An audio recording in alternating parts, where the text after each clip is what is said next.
আমরা আজকের এই ঈদগাহে থেকে রাসূলুল্লাহ সাল্লাল্লাহু আলাইহি ওয়াসাল্লামের উপরে দরুদ প্রেরণ করছি। বিশ্ব মানবতার মুক্তির দূত, ইমামুল মুরসালিন, রহমাতুল লিল আলামিন, আমাদের নবী, প্রিয় নবী হযরত মুহাম্মদ মুস্তাফা সাল্লাল্লাহু আলাইহি ওয়াসাল্লামের উপর। সম্মানিত উপস্থিতি, আল্লাহ রাব্বুল আলামিন মুসলিম জাতিকে দুইটি ঈদ দান করেছেন।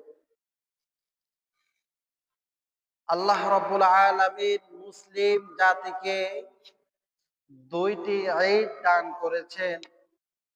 একটি ঈদের নাম হচ্ছে ঈদুল ফিতর, আর একটি ঈদের নাম হচ্ছে ঈদুল আজহা। আজকে আমরা যে ঈদের নামাজটি আদায় করার জন্য এখানে এসেছি, এই ঈদের নাম হচ্ছে ঈদুল কি আজহা। আমরা বলি কোরবানির ঈদ। আমরা বলি কি কোরবানির ঈদ। ঈদুল আজহা অর্থ হচ্ছে আল্লাহ তাআলার হুকুমে, আল্লাহ তাআলার নৈকট্য লাভের উদ্দেশ্যে আজহা জবেহ করার দিন। আজহা মানে কি জবেহ করার দিন। আর আমরা যারা কোরবানির ঈদ বলি, কোরবানি শব্দটা হচ্ছে কোরবান থেকে এসেছে, অর্থাৎ নিকটবর্তী। কি নিকটবর্তী। এই দিনে আল্লাহ তাআলার হুকুম, ইব্রাহিম আলাইহিস সালাম এর সুন্নতকে প্রতিষ্ঠিতর বেলায় আমরা যে পশু জবাই করি, এই পশু জবাইয়ের মাধ্যমে আল্লাহ রাব্বুল আলামিন উপরে সন্তুষ্টি হয়ে কি আল্লাহ তাআলার নিকটবর্তী হওয়া। এই জন্য এটার নাম হচ্ছে কোরবানির ঈদ। আর কোরবান শব্দের অর্থ কি নিকটবর্তী। কোরবান শব্দের অর্থ কি নিকটবর্তী। আর নিকটবর্তী আমরা কার নিকটবর্তী হব? আল্লাহ রাব্বুল আলামিন। কিসের মাধ্যমে নিকটবর্তী হব? কোরবানি পশু জবাইয়ের মাধ্যমে। এই কোরবানিটা পৃথিবীর মানব ইতিহাস শুরু থেকেই, সূচনা থেকেই কোরবানের ইতিহাস কি শুরু। সম্মানিত উপস্থিতি, আমরা যদি একটু খেয়াল করি তাহলে ইনশাআল্লাহ আমরা সহজেই কোরবানির বিষয়টা, কোরবানির ফজিলতটা, কোরবানির শিক্ষাটা আমরা অর্জন করতে পারবো। আল্লাহ রাব্বুল। সম্মানিত উপস্থিতি, তাহলে যেটা বলতে চেয়েছিলাম, কোরবানি শুধু আমাদের উপরে ওয়াজিব ছিল না, মানব সৃষ্টির সূচনা থেকেই কোরবানির ইতিহাস শুরু। মানব সৃষ্টির সূচনা থেকে কি কোরবানির ইতিহাস শুরু। কিভাবে শুরু হলো? আপনারা জানেন, আদম আলাইহিস সালামকে আল্লাহ রাব্বুল আলামিন যতগুলো সন্তান দান করেছেন, প্রত্যেক সন্তানকে আদম আলাইহিস সালাম আল্লাহ তাআলা দুইটি করে সন্তান দান করেছেন। আর আর দুইটির মধ্যে একটি হলো ছেলে আর একটি হলো কি মেয়ে। আর যেহেতু মানুষের বিস্তার কম ছিল, ওই সময়ে বিবাহের প্রচলন নিয়ম ছিল। আল্লাহ তাআলার বিবাহের বিধান এভাবে করে দিয়েছেন, আগের ঘরের ভাইয়ের সাথে পরের ঘরের বোন, আর পরের ঘরের ভাইয়ের সাথে আগের ঘরের কি বোন। এভাবে করে বিবাহের কি ছিল প্রচলন ছিল। আল্লাহ রাব্বুল আলামিন হযরত আদম আলাইহিস সালামকে প্রথম ঘরে সন্তান দান করছেন। ওই সন্তানের নাম ছিল হাবিল। হাবিলের ঘরে একজন বোন ছিল, মোটামুটি একটু দেখার মতো। কিন্তু পরের বছর আল্লাহ রাব্বুল আলামিন আদম আলাইহিস সালামকে তাও দুইটি সন্তান দান করেছেন, একটি ছেলে একটি মেয়ে। ছেলের নাম হচ্ছে কাবিল। আর কাবিলের সাথে যে বোনটি পৃথিবীতে এসেছেন, ওই বোনটি ছিল খুবই সুন্দর। প্রিয় উপস্থিতি, তো বিবাহের কথা অনুযায়ী, বিধান অনুযায়ী কথা ছিল হাবিল বিবাহ করবে পরের কাবিলের সাথে আসা বোনকে, আর কাবিল বিবাহ করবে হাবিলের সাথে আসার বোনকে। কিন্তু কাবিল নারাজ। কাবিল কইতেছে না, আমরা পৃথিবীতে একসাথে আসছি, আমরা একসাথে বিবাহ করব, আমরা একসাথে সংসার করব। কাবিল নারাজ। তখন আল্লাহ রাব্বুল আলামিন বিধান জারি করলেন, ঠিক আছে, তুমি আল্লাহ রাব্বুল আলামিন বিধান মানতে নারাজ, তাহলে একটা কাজ করো, কোরবানি করো। কি করো? কোরবানি করো। যার কোরবান আল্লাহ রাব্বুল আলামিন কবুল করবে, তার নিয়ম, তার সিদ্ধান্ত মেনে নেওয়া হবে। কোরবানি করা হলো। আল্লাহ রাব্বুল আলামিন সেই ঘটনাকে আমাদের কালামে হাকিমের মধ্যে এইভাবে বলেছেন, বিসমিল্লাহির রহমানির রহিম, বিসমিল্লাহির রহমানির রহিম, ওয়াতলু আলাইহি নাবা আবনাই আদামা বিল হক إذ قربا قربانا فتقبل من أحدهما ولم يتقبل من الآخر قال لأقتلنك قال إنما يتقبل الله من المتقين আল্লাহ রাব্বুল আলামিন রাসূলুল্লাহ সাল্লাল্লাহু আলাইহি ওয়াসাল্লামকে বলেন, হে রাসূল, আপনি আপনার উম্মতদেরকে পৃথিবীর প্রথম কোরবানির ইতিহাস জানিয়ে দিন। আপনি আপনার উম্মতদেরকে পৃথিবীর প্রথম কোরবানির ঘটনা আপনার উম্মতদেরকে কি করেন? জানিয়ে দিন। রাসূলুল্লাহ সাল্লাল্লাহু আলাইহি ওয়াসাল্লাম বলেন, ওয়াতলু আলাইহিম নাবা আবনাই আদম বিল হক। ও আদম আলাইহিস সালাতু ওয়াস সালামের যুগে কোরবানির নিয়ম ছিল, কোরবানির নিয়ম ছিল ফাতাকুবিলা মিন আহাদিহিমা, যখন তারা কোরবানি করেছিল, কোরবানি করার পরে একজনের, প্রথম জনের কোরবানি কবুল করা হলো। আর প্রথম জনের কোরবানি বলতে হাবিলের কোরবানিটি কবুল করে নিলেন, আর কাবিলের কোরবানিটি আল্লাহ তাআলা কবুল করে নিলেন না। তখন তার কাবিল বললেন, আমার কোরবানি কেন কবুল করা হলো না? তোমার কোরবানি কেন কবুল করা হলো? আমি তোমাকে হত্যা করব। আমি তোমাকে কি করব? হত্যা করব। পৃথিবীর ইতিহাসে এটাই হলো প্রথম হত্যা। কাবিল তার ভাই হাবিলকে হত্যা করেছে। পৃথিবীর ইতিহাসে কি এটাই কি প্রথম হত্যা? কাবিল বলল, আমার কোরবানি কেন কবুল করা? قال إنما يتقبل الله من المتقين। কাবিল কই, আমার কোরবানি কেন কবুল করা হলো না? এবার হাবিল কে হয়, হয় ইন্নামা ইয়াতাকাব্বালুল্লাহু, তো আল্লাহ তাআলা ওই ব্যক্তিদের কোরবানি কবুল করেন মিনাল মুত্তাকিন, তো যারা মুত্তাকি, যারা পরেজগার, আল্লাহ রাব্বুল আলামিন তাদের কোরবানি কবুল করবে। তাহলে কোরবানি কবুল করবেন কাদের? যারা মুত্তাকি, যারা পরেজগার, যারা ঈমানদার, আল্লাহ রাব্বুল আলামিন কি করবেন? তাদেরই কোরবানি কি করবেন? কবুল করবেন।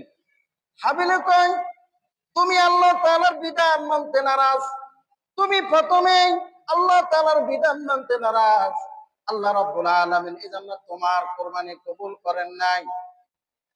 তাহলে হাবিলে কয়, আল্লাহ রাব্বুল আলামিন পরেজগার, ঈমানদার, মুত্তাকিদের কোরবানি কবুল করে নিবে। তাহলে আল্লাহ রাব্বুল আলামিন কাদের কোরবানি কবুল করবেন? মনে আছে নি?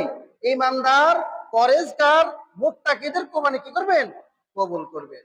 এই অবস্থিতি, এই পৃথিবীর এই সূচনা থেকেই তাহলে কোরবানি কি শুরু।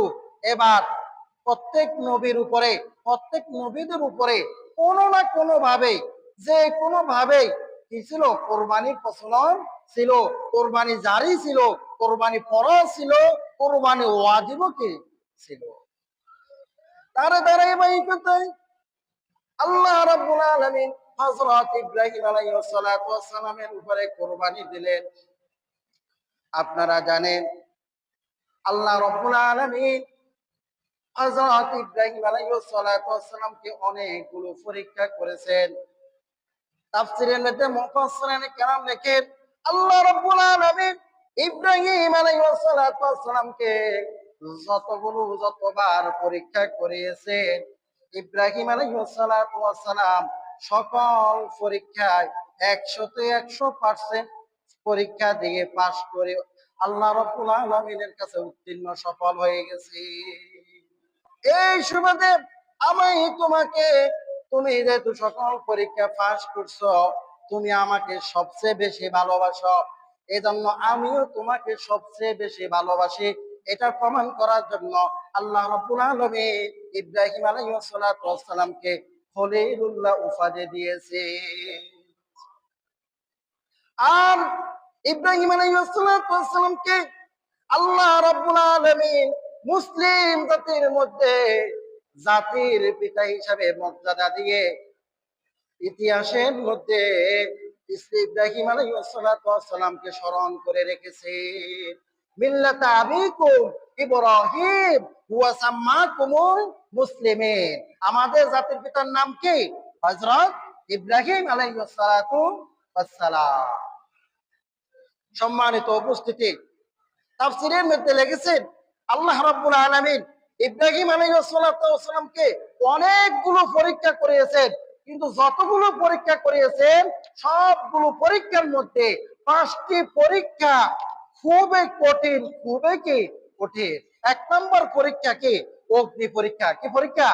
অগ্নি পরীক্ষা। আগুনের মধ্যে নমরুদের বাহিনী পালাই দিয়েছেন। ইব্রাহিম আলাইহিস সালাতু ওয়াস সালামের কাছে জিবরাইল আমিন গেলেন। ইব্রাহিম আলাইহিস সালাতু ওয়াস সালামের কাছে যাই বলেন, ও ইব্রাহিম, আমি তো জিবরাইল বলছি, আল্লাহ আমাকে পাঠাইছে, তোমার কি কোনো সাহায্য লাগবে? তখন ইব্রাহিম আলাইহিস সালাতু ওয়াস সালাম কি বললেন? আমি আল্লাহ তাআলার বিধান, আল্লাহ তাআলার হুকুম, আল্লাহ তাআলার একাত্মবাদ, আল্লাহ তাআলার দ্বীনের দাওয়াত প্রতিষ্ঠিত করার জন্য আমি এখানে আসছি। আজকে আল্লাহ তাআলার বিধান প্রতিষ্ঠা করতে গিয়ে নমরুদের বাহিনী আমাকে আগুনের মধ্যে পালাইতেছে। আমি তো আল্লাহর বিধান, আল্লাহর হুকুম প্রতিষ্ঠিত করার জন্য আমি আজকে এটাতে শিকার হয়েছি। আল্লাহ তো আমাকে দেখতেছে, তো আমাকে তুমি সাহায্য করা লাগবে না জিবরাইল। আমাকে যিনি সাহায্য করবেন, আমি যার জন্য আগুনের মধ্যে নিক্ষেপ হয়েছি, আমাকে সে আল্লাহ কি করবেন? সাহায্য করবে। আগুনের মধ্যে ফালাই দিচ্ছেন, সে কেন আল্লাহ রাব্বুল আলামিনের উপরে ইব্রাহিম আলাইহিস সালাতু ওয়াস সালাম তাওয়াক্কুল করলেন। এক পর্যায়ে পুরস্কার হিসাবে আল্লাহ রাব্বুল আলামিন আগুনকে বলে দিলেন, আগুন তোমার মধ্যে কে আসছে তুমি দেখছো? বলে হ্যাঁ আল্লাহ দেখছি। বলে কে? বলে আমার তোমার মধ্যে হচ্ছে মুসলিম জাতির পিতা, যিনি দ্বীন প্রতিষ্ঠিত করার জন্য বিনিময়ে নমরুদের বাহিনী আগুনের মধ্যে পালাইছে। সাবধান, তার যেন একটি পশমও না পুড়ে। সুবহান। কুল্লা ইয়া নারু কুনি বারদাও ওয়া সালামান আলা ইব্রাহিম। তাফসীরের মধ্যে লেখা আছে আল্লাহ রাব্বুল আলামিন আগুনের মধ্যে ইব্রাহিম আলাইহিস সালাতু ওয়াস সালামকে এত শান্তিতে আরাম আয়েশের মধ্যে রেখেছেন, ইব্রাহিম আলাইহিস সালাতু ওয়াস সালামের শরীরের থেকে গা ফোড়া তাকতুরা কথা একটি ফসল পর্যন্ত পড়েনি। সুবহান। এভাবে পরীক্ষা করতে করতে এক পর্যায়ে ইব্রাহিম আলাইহিস সালাতু ওয়াস সালামকে আল্লাহ রাব্বুল আলামিন একটা সন্তান দিয়েছেন, হযরত ইসমাঈল আলাইহিস সালাতু ওয়াস সালাম। আল্লাহ রাব্বুল আলামিনের কত লীলা খেলা দেখেন। যারা আমরা সন্তানের মালিক হয়েছি, আমরা যারা সন্তানের পিতা হয়েছি, আমরাই জানি সন্তানের প্রতি আমাদের কত ভালোবাসা। সন্তানের প্রতি পিতা, একজন পিতা, একজন মাতা তার সন্তানকে কত ভালোবাসে একমাত্র তারাই বুঝতে পারবে যাদের সন্তান আছে। একমাত্র সন্তান, বুড়া বয়সে আল্লাহ রাব্বুল আলামিন একটা সন্তান দান করেছে। আল্লাহ রাব্বুল আলামিন এই সন্তানটাকেও পরীক্ষা নেওয়ার জন্য ইব্রাহিম আলাইহিস সালাতু ওয়াস সালামকে পরীক্ষা নেওয়ার জন্য, কুরবানি দেওয়ার জন্য অর্ডার দিয়েছে। ইব্রাহিম আলাইহিস সালাতু ওয়াস সালাম কি করলেন? ইব্রাহিম আলাইহিস সালাতু ওয়াস সালাম সেখানেও সফলভাবে উত্তীর্ণ করলেন।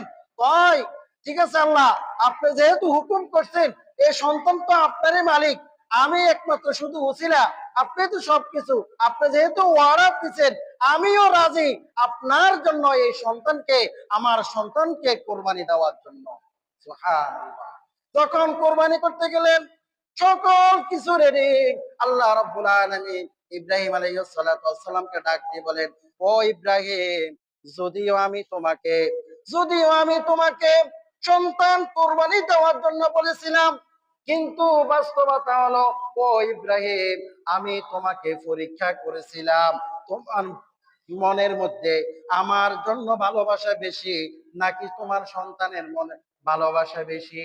ও ইব্রাহিম, আমি তোমাকে পরীক্ষা করেছিলাম তোমার সন্তান কোরবানি করার উদ্দেশ্য নয়, আমি তোমাকে পরীক্ষা করেছিলাম ও ইব্রাহিম, আমি দেখেছি তোমার অন্তরের মধ্যে তোমার সন্তানের চেয়ে আমার বেশি ভালোবাসা রয়েছে।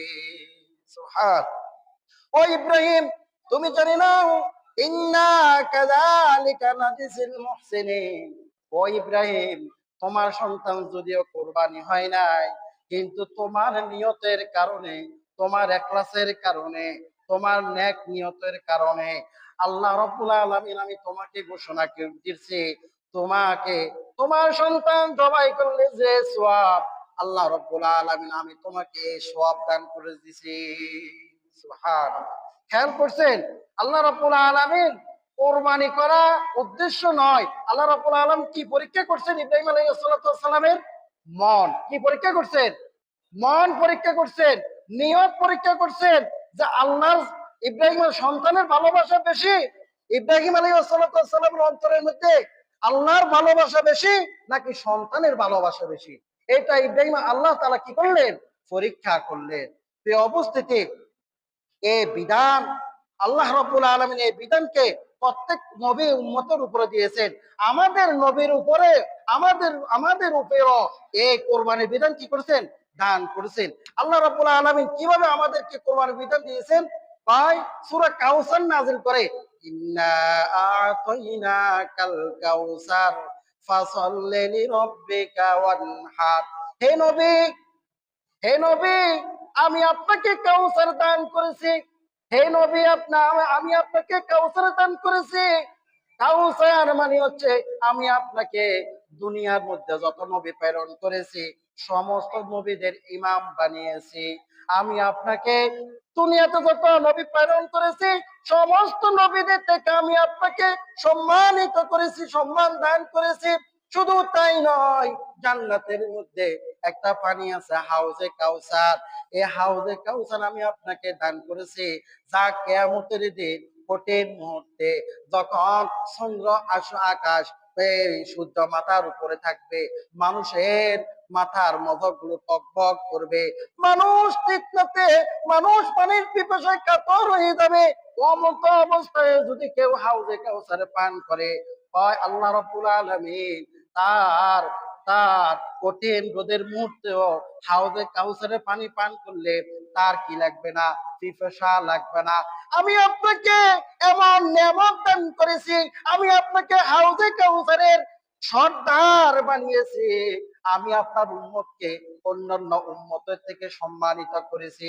অতএব হে রাসূল, ফাসাল্লি লিরাব্বিকা ওয়ানহার, ফাসাল্লি লিরাব্বিকা ওয়ানহার, ঈদুল আজহার দিনে ঈদের নামাজ পড়ুন, ওয়ানহার এবং আল্লাহর নামে কোরবানি করুন। আল্লাহর নামে কি করুন? কোরবানি করুন। এই তো আল্লাহ রাব্বুল আলামিন সূরা কাউসারের মাধ্যমে কি করছে? আমরা তো সূরা কাউসার সবাই পারি না? যদিও ছোট সূরা, একেবারে কোরআনের মধ্যে সবচেয়ে ছোট সূরা সূরাতুল কি? কাউসার। সূরাতুল কি? কাউসার। কাউসার আমরা তো পারি, নাম জানি না।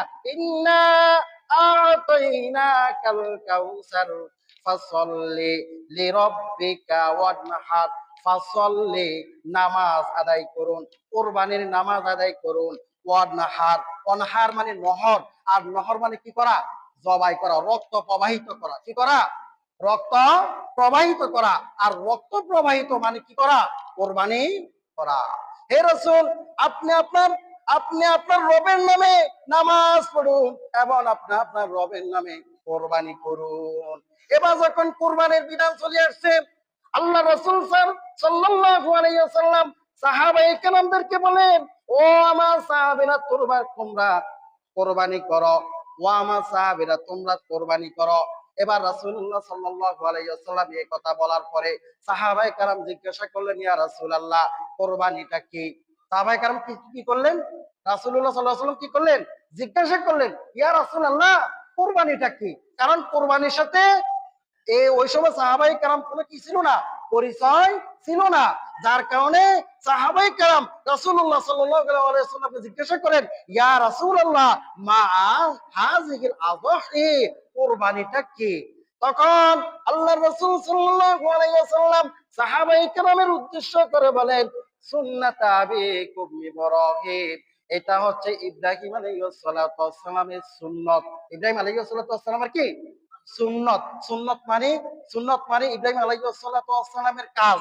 ইব্রাহিম আলাইহিস সালাতু ওয়াস সালামের কি কাজ? প্রিয় উপস্থিতি, এবার সাহাবায়ে কেরাম রাসূলুল্লাহ সাল্লাল্লাহু আলাইহি ওয়াসাল্লামকে জিজ্ঞাসা করেন, আলু ফামা লানা ফিহা ইয়া রাসূলুল্লাহ, আমরা ইব্রাহিম আলাইহিস সালাতু ওয়াস সালামের এই সুন্নত যদি কুরবানি করি তাহলে আমাদের লাভটা কি? তাহলে আমাদের কি লাভটা কি?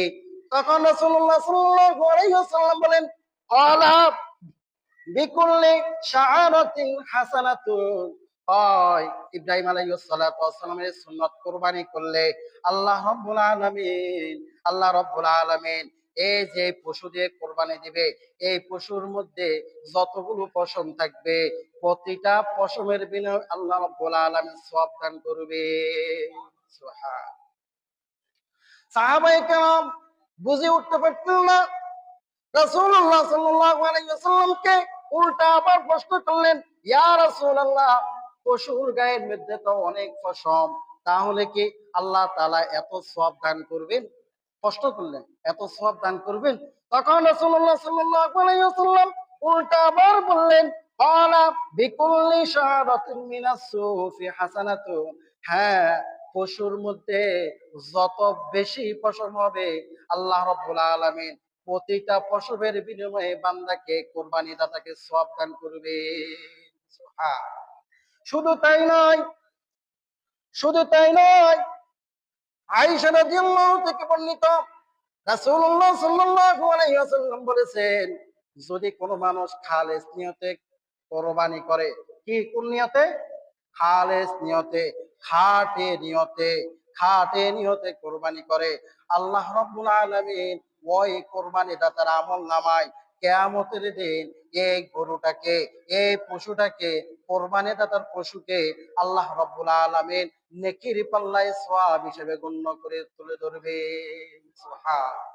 শুধু তাই নয়, শুধু তাই নয়, আয়েশা রাদিয়াল্লাহু থেকে বর্ণিত হযরত রাসূলুল্লাহ সাল্লাল্লাহু আলাইহি ওয়াসাল্লাম হযরত ফাতেমা রাদিয়াল্লাহু কে বললেন, ও ফাতেমা, তুমি কুরবানির পশুর দিকে, যখন কুরবানির পশু জবাই করা হয় তুমি কুরবানির পশুর দিকে খেয়াল করো, নজর করো। আল্লাহ রাব্বুল আলামিন যখন কোন মানুষ কুরবানি করে খাঁটি নিয়তে, তখন আল্লাহ রাব্বুল আলামিন ওই কুরবানি দাতার পশুর রক্ত জমিনে পড়ার আগে আগে আরশে আজিমের মধ্যে এমন একটা জায়গা স্থান করে নেয়, আল্লাহ রাব্বুল আলামিন কবুলকৃত পশুর কোরবানির রক্তকে আরশে আজিমের একটা গুরুত্বপূর্ণ স্থান দিয়ে দেয়। সুবহানাল্লাহ। প্রিয় উপস্থিতি, যাই কিছু বললাম, কোরবানি কবুল হওয়ার শর্ত হলো দুইটি।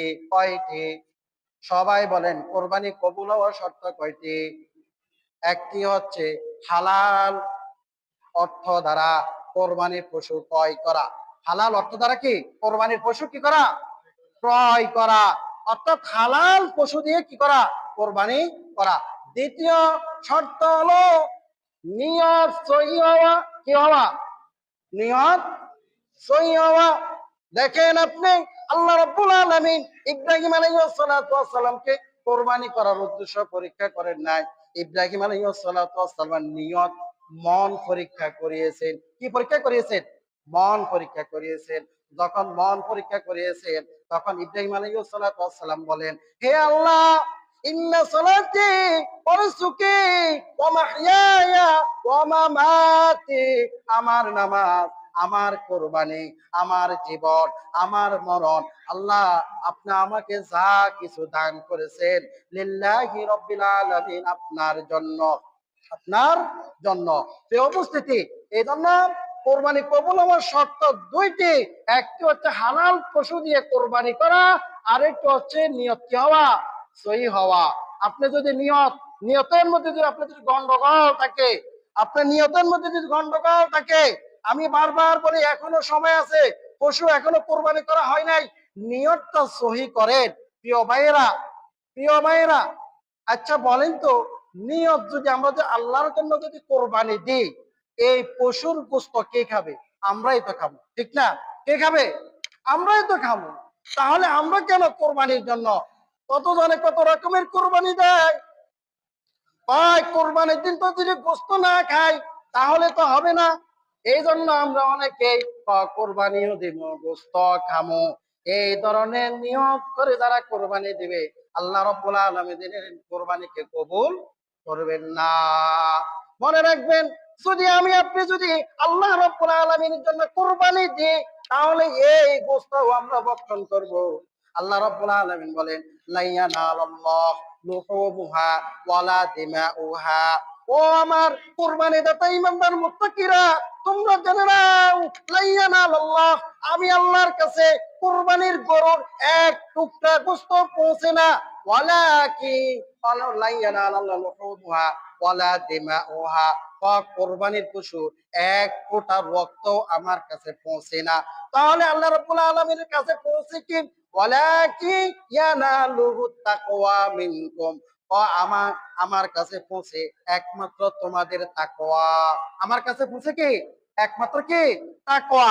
তাকওয়া মানে মন, তাকওয়া মানে নিয়ত, তাকওয়া মানে কোরবানির উদ্দেশ্য। তাকওয়া মানে কি? কোরবানির উদ্দেশ্য। প্রিয় রব্বুল প্রিয় উপস্থিতি, আমরা যদি আল্লাহ রাব্বুল আলামিনের জন্য কোরবানি দিই, তাহলে এই কোরবানির গোশত, এই পশুর গোশত খাবে কে? আমরাই তো কি খাবো। প্রিয় উপস্থিতি, আমরা তো লিল্লাহি রাব্বিল আলামিন, আল্লাহর জন্য কোরবানি দিছি, তাহলে কোরবানি হিসাবে এই কোরবানির পশুর মালিক কে? আল্লাহ। আপনারা জানেন অবশ্যই, কথা এখন শেষ হয়ে যায়, সংক্ষিপ্ত ভাবে বলি, আমাদের জন্য একমাত্র পশুর গোশত খাওয়া, কোরবানি পশুর গোশত খাওয়া কি করছেন? আল্লাহ রাব্বুল আলামিন হাদিয়া স্বরূপ দিয়েছেন। কি দিয়েছেন? হাদিয়া স্বরূপ দিয়েছেন। পূর্ববর্তী যাদের উপরে কোরবানি দিয়েছেন, তাদের কাউকে আল্লাহ রাব্বুল আলামিন কোরবানির পশুর গোশত হাদিয়া দেননি। একমাত্র আমাদের উপরে সন্তুষ্টি হয়ে, আমাদের উপরে আল্লাহ রাব্বুল আলামিন অনুগ্রহ দান করে, রাসূলুল্লাহ মুহাম্মদের শেষ উম্মতের হিসাবে সম্মানিত করে আমাদের উপরে কি করেছেন? পশুর গোশতকে হাদিয়া স্বরূপ পাঠিয়েছে।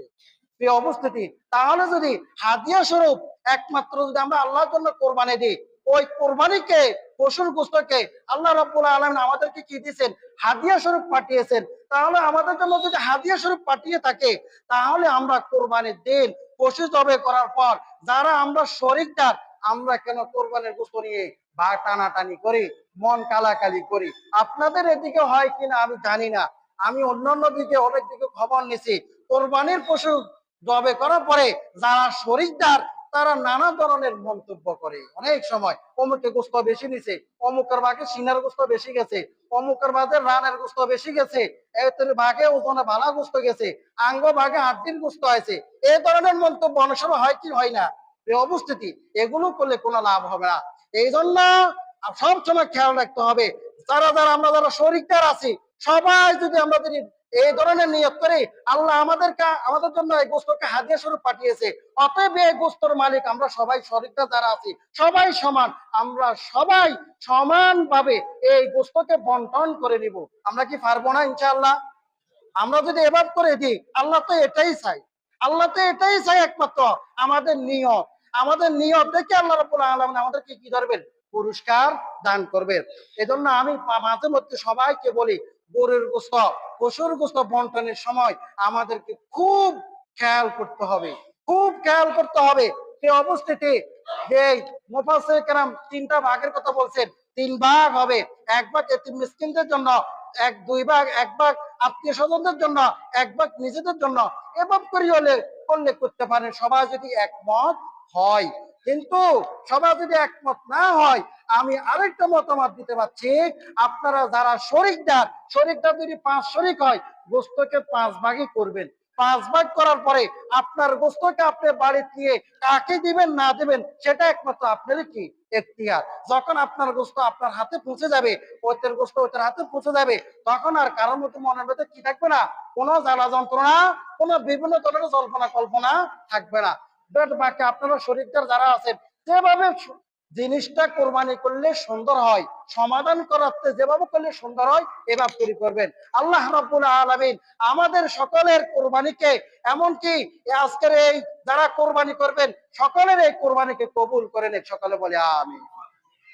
আমরা যারা পশু জবাই করতে পারি, শরিকদারদের মধ্যে আমরা অনেকে আছি, একটু আমি 5টা মিনিট সময় নিয়ে নিচ্ছি এই অবস্থিত বোঝানোর জন্য, কোরবানিটা যেন আপনাদের কবুল হয় এই নিয়তে আমি একটা কথা বলছি। আমরা যারা শরিকদার আছি, আমি শরিকদারকে বারবার সতর্ক করে বলছি যে অবস্থিতি, আমরা যারা শরিকদার, জবাই করার পর থেকে শুরু করে একেবারে গোস্ত ভাগ করা শেষ পর্যন্ত প্রত্যেকটা কাজ প্রত্যেকে কি করবেন, পরামর্শ করে জিনিসটা নেবেন। তাহলে যেখানে পরামর্শ থাকবে সেখানে আল্লাহর রহমত থাকবে, আর যেখানে আল্লাহর রহমত থাকবে সেখানে কোনো সমস্যা কি হবে না। আপনি 5 শরিক 4 শরিক, আপনি পশু জবাই করতে গেছেন, আপনি নামাজ পড়েন, ঠিক আছে, আপনি জানেন কিভাবে করে জবাই করবেন, কিন্তু পাশে যে 3 জন আছে তাদের মনের মধ্যে একটু খটকা আছে, এ মিয়া মানুষের গালিগালাজ করে, এ মিয়া নামাজ পড়ে, ঠিক আছে, মানুষের গালিগালাজ করে, এই তো এক ধরনের খটকা শুরু হয়ে গেছে। মনে রাখবেন, কোরবানি পশু জবাই করার ব্যাপারে শরিকদারদের মধ্যে কারোর মধ্যে কোনো খটকা রাখা যাবে না। এভাবে করে প্রত্যেকটা স্টপে পরামর্শ করে